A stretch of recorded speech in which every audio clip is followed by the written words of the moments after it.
السلام علیکم، میرا نام عبدالرحیم ہے۔ میں ایک سیریز بنا رہا ہوں مختلف احادیث کی کتابوں سے مختلف ٹاپکس پہ۔ تو امام احمد بن حنبل کی جو مجموعہ ہے احادیث کا، اس سے نماز کے ٹاپک پہ ایک حدیث ہے، شروع کرتا ہوں۔ اعوذ باللہ من الشیطان الرجیم، بسم اللہ الرحمن الرحیم۔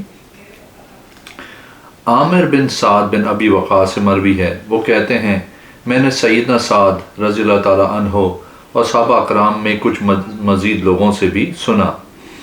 وہ کہتے تھے رسول اللہ صلی اللہ علیہ وسلم کے زمانے میں دو آدمی بھائی تھے، ان میں سے ایک دوسرے سے افضل تھا اور وہ فوت ہو گیا جو زیادہ فضیلت والا تھا۔ اس کے بعد دوسرا بھائی مزید 40 دنوں تک زندہ رہا اور پھر فوت ہو گیا، لیکن جب رسول اللہ صلی اللہ علیہ وسلم کے لیے پہلے وفات ہونے والے کی دوسرے پر فضیلت کو ذکر کیا گیا تو آپ صلی اللہ علیہ وسلم نے فرمایا، کیا دوسرے نے 40 روز نمازیں نہیں پڑھی؟ صحابہ نے کہا جی، کیوں نہیں ہے اللہ کے رسول صلی اللہ علیہ وسلم؟ اس پہ کوئی اعتراض نہیں، یعنی وہ بھی آدمی اچھا ہی تھا۔ آپ صلی اللہ علیہ وسلم نے فرمایا، کیا تمہیں علم ہے کہ اس کی نمازوں نے اس کو کہاں تک پہنچا دیا ہے؟ پھر آپ صلی اللہ علیہ وسلم نے فرمایا، نماز کی مثال اس جاری نہر کی سی ہے جو ڈوبے کی بے قدر گہری ہو، جو ڈوبنے کے بقدر گہری ہو، میٹھے پانی کی ہو، تم میں سے کسی کے دروازے کے پاس ہو اور وہ روزانہ اس میں 5 دفعہ گھسٹتا ہوا، یعنی اس میں داخل ہو کے نہاتا ہو، تمہارا کیا خیال ہے کہ وہ اس میں کوئی میل کچیل باقی رہ جائے گی؟ ایک اور حدیث ہے، سیدنا جابر بن عبداللہ رضی اللہ تعالیٰ عنہ سے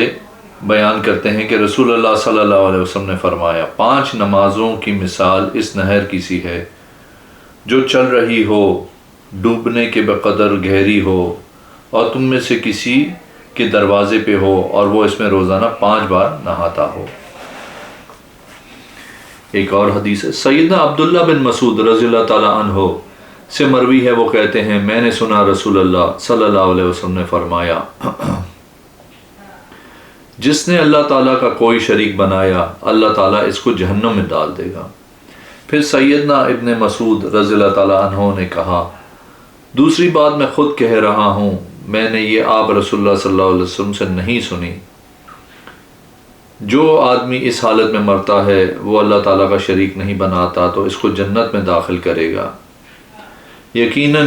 یہ نمازیں اپنے درمیان والے گناہوں کا کفارہ بنتی ہیں جب تک تباہ ہونے والے یعنی کبیرہ گناہوں سے بچا جا سکے۔ ایک اور حدیث ہے، سیدنا ابو امامہ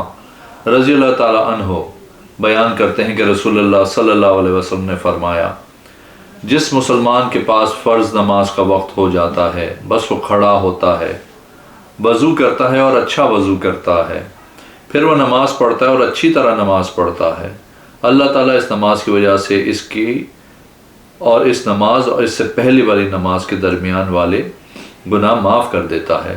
پھر اگلی فرض نماز کا وقت ہو جاتا ہے، پھر وہ نماز ادا کرتا ہے اور اچھی طرح نماز ادا کرتا ہے، اس سے اس کے اور اس نماز اور اس سے پہلی والی نماز کے درمیان کے گناہ معاف کر دیے جاتے ہیں۔ بعد ازاں اگلی فرض نماز کا وقت ہو جاتا ہے، وہ نماز پڑھتا ہے اور اچھی طرح پڑھتا ہے، تو اس سے اس اور اس نماز سے پہلے والی نماز کے درمیان والے گناہ معاف کر دیے جاتے ہیں۔ ایک اور حدیث ہے، سیدنا ابو ایوب انصاری رضی اللہ تعالیٰ عنہ سے مروی ہے کہ نبی کریم صلی اللہ علیہ وسلم نے فرمایا،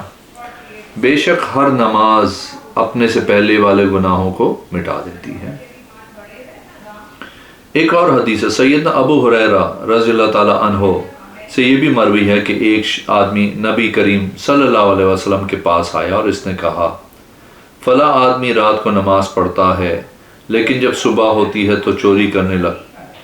کرنا شروع کر دیتا ہے۔ آپ صلی اللہ علیہ وسلم نے فرمایا، ان قریب یہ نماز والا عمل اس کو ایسا کرنے سے روک دے گا۔ ایک اور حدیث ہے، سیدنا جابر بن عبداللہ انصاری رضی اللہ تعالیٰ عنہ سے روایت ہے کہ رسول اللہ صلی اللہ علیہ وسلم نے فرمایا، بے شک شیطان اس بات سے نا امید ہو چکا ہے کہ جزیرہ عرب میں نمازی اس کی عبادت کریں لیکن وہ آپس میں لڑائی اور فساد پہ آمادہ کرتا رہے گا۔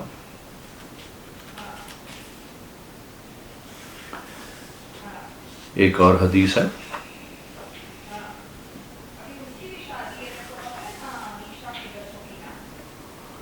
سیدنا جابر بن عبداللہ رضی اللہ تعالیٰ عنہ سے مروی ہے کہ سیدنا نعمان بن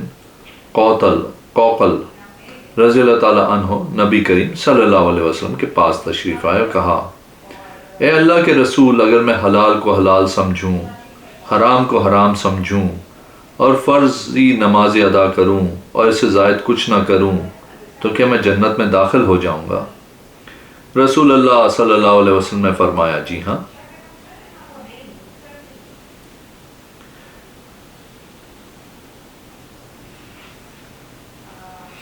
ایک اور حدیث ہے، سیدنا ام سلمہ رضی اللہ تعالیٰ عنہ سے مروی ہے، وہ کہتی ہیں رسول اللہ صلی اللہ علیہ وسلم کی آخری وصیت کے یہ الفاظ تھے، نماز کو لازم پکڑنا اور اپنے غلاموں کے ساتھ احسان کرنا۔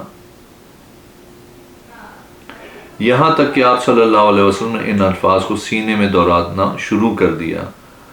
اور آپ صلی اللہ علیہ وسلم کی زبان کو اظہار کرنے کی طاقت نہیں رہی۔ ایک اور حدیث ہے، سیدنا عبداللہ بن عمرو بن عاص رضی اللہ تعالیٰ عنہ سے مروی ہے، وہ کہتے ہیں، ہم نے رسول اللہ صلی اللہ علیہ وسلم کے ساتھ نماز مغرب ادا کی، بس بیٹھنے والے بیٹھ گئے اور واپس جانے والے واپس چلے گئے۔ بس اچانک رسول اللہ صلی اللہ علیہ وسلم تشریف لائے، جبکہ قریب تھا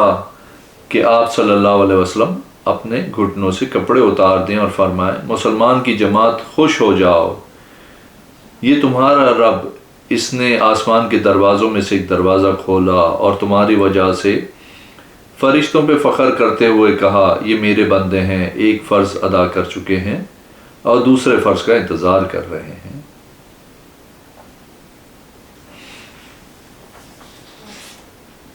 ایک اور حدیث ہے، حضرت ابو ہریرہ رضی اللہ تعالیٰ عنہ سے مروی ہے کہ رسول اللہ صلی اللہ علیہ وسلم نے فرمایا، ایک نماز کے بعد دوسری نماز کا انتظار کرنے والے کی مثال اس گھوڑے سوار کی ہے جس کو اس کا گھوڑا سے اپنی پشت پہ سوار کر کے اللہ کے راستے میں اپنے دشمن کے لیے گھوڑے پہ تیزی سے دوڑا جا رہا ہے، جبکہ انتظار کرنے والا یہ شخص بے وضو نہیں ہو جاتا۔ اس وقت فرشتے اس کے لیے دعا رحمت کرتے رہتے ہیں، جبکہ وہ آدمی رباط اکبر میں ہوتا ہے۔ ایک اور حدیث ہے، سیدنا ابو ہریرہ رضی اللہ تعالیٰ عنہ بیان کرتے ہیں کہ رسول اللہ صلی اللہ علیہ وسلم نے فرمایا، کیا میں ایسے اعمال پہ تمہاری رہنمائی نہ کر دوں جن کی وجہ سے اللہ تعالیٰ درجات کو بلند کرتا ہے اور گناہوں کو مٹاتا ہے؟ وہ اعمال یہ ہیں، ناپسندیدہ حالتوں کے باوجود وضو مکمل کرنا، مسجدوں کی طرف زیادہ چل کے جانا اور ایک نماز کے بعد دوسری نماز کا انتظار کرنا۔ ایک اور حدیث ہے، سیدنا ابو ہریرہ رضی اللہ تعالیٰ عنہ سے یہ بھی مروی ہے کہ رسول اللہ صلی اللہ علیہ وسلم نے فرمایا، ہر قدم جو بندہ نماز کی طرف اٹھاتا ہے اس کی وجہ سے ایک نیکی لکھ دی جاتی ہے اور ایک برائی معاف کر دی جاتی ہے۔ دوسری سند ہے، رسول اللہ صلی اللہ علیہ وسلم نے فرمایا، جب سے تم میں سے کوئی آدمی اپنے گھر سے مسجد کی طرف نکلتا ہے تو ایک قدم کے بدلے نیکی لکھ دی جاتی ہے اور دوسرے قدم کے عوض برائی مٹا دی جاتی ہے۔ ایک اور حدیث ہے، سیدنا ابو ہریرہ رضی اللہ تعالیٰ عنہ سے یہ بھی مروی ہے، رسول اللہ صلی اللہ علیہ وسلم نے فرمایا، تم میں سے جو آدمی اس وقت نماز پڑھنے رہتا ہے جب تک وہ بعد والی نماز کا انتظار کرتا رہتا ہے، اور جب تک آدمی نماز کی ادائیگی کے بعد اپنے جائے نماز پہ رہتا ہے، فرشتے اس کے لیے دعائے رحمت کرتے ہیں، وہ کہتے ہیں، اے اللہ اس کو بخش دے اور اس پر رحم فرما جب تک بے وضو نہ ہو جائے۔ ایک اور حدیث ہے، سیدنا ابو سعید خضری رضی اللہ تعالیٰ عنہ سے یہ بھی مروی ہے کہ رسول اللہ صلی اللہ علیہ وسلم نے فرمایا، تم میں سے جو آدمی باوضو ہو کے گھر سے نکلتا ہے اور مسلمانوں کے ساتھ نماز ادا کر کے اسی جگہ نماز کی اگلی نماز کے انتظار میں بیٹھ جاتا ہے تو فرشتے اس کے حق میں یوں دعا کرتے ہیں، اے اللہ اس کو بخش دے، اے اللہ اس پہ رحم فرما۔ ایک اور حدیث ہے، حضرت سیدنا سہل بن سعد سعدی رضی اللہ تعالی عنہ سے مروی ہے کہ رسول اللہ صلی اللہ علیہ وسلم نے فرمایا، جو آدمی ایک نماز ادا کرنے کے بعد اسی مجلس میں دوسری نماز کا انتظار کرتا ہے وہ نماز میں ہی ہوتا ہے۔ ایک اور حدیث ہے، سیدنا جابر بن عبداللہ رضی اللہ تعالی عنہ بیان کرتے ہیں کہ رسول اللہ صلی اللہ علیہ وسلم نے ایک رات کو ایک لشکر تیار کیا یہاں تک کہ نصف رات گزر گئی، پھر آپ صلی اللہ علیہ وسلم باہر تشریف لائے، فرمایا تحقیق دوسرے لوگ نماز پڑھ کر سو رہے ہیں اور تم اس نماز عشاء کا انتظار کر رہے ہو،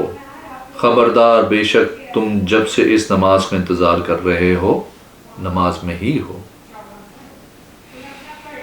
ایک اور حدیث ہے، حمید کہتے ہیں سیدنا انس بن مالک رضی اللہ تعالی عنہ سے یہ سوال کیا گیا کہ کیا نبی کریم صلی اللہ علیہ وسلم نے انگوٹھی پہنی تھی؟ انہوں نے کہا جی ہاں۔ آپ صلی اللہ علیہ وسلم ایک رات کو نماز عشاء کو نصف رات تک مؤخر کر دیا، پھر جب آپ صلی اللہ علیہ وسلم نماز پڑھا چکے تو ہم صحابہ پر متوجہ ہوئے اور فرمایا دوسری مسجد والے لوگ یہ نماز پڑھ کر سو چکے ہیں، لیکن تم جب تک اس نماز کے انتظار میں رہے نماز میں ہی رہے۔ سیدنا انس رضی اللہ تعالیٰ عنہ نے کہا گویا کہ میں اب بھی آپ صلی اللہ علیہ وسلم کی انگوٹھی کی چمک کی طرف دیکھ رہا ہوں۔ ایک اور حدیث ہے، سیدنا عقبہ بن عامر رضی اللہ تعالیٰ عنہ سے مروی ہے کہ رسول اللہ صلی اللہ علیہ وسلم نے فرمایا جب بندہ وضو کر کے مسجد کی طرف آتا ہے اور نماز کا انتظار کرتا ہے تو لکھنے والا دونوں یا ایک مسجد کی طرف اس کے اٹھنے والے ہر قدم کے عوض 10 نیکیاں لکھتا ہے، اور جو آدمی آرام بیٹھ کر انتظار کر رہا ہو وہ نماز میں قیام کرنے والے کی طرح ہے، اور اس آدمی کو گھر سے نکلنے سے لے کر گھر کی طرف لوٹنے تک نمازیوں میں لکھ دیا جاتا ہے۔ اگر آپ نے میرے چینل کو ابھی تک سبسکرائب نہیں کیا تو پلیز کیجئے، اس ویڈیو کو لائک کیجئے، آئندہ ویڈیو میں حاضر ہوں گا انشاءاللہ۔ اللہ حافظ۔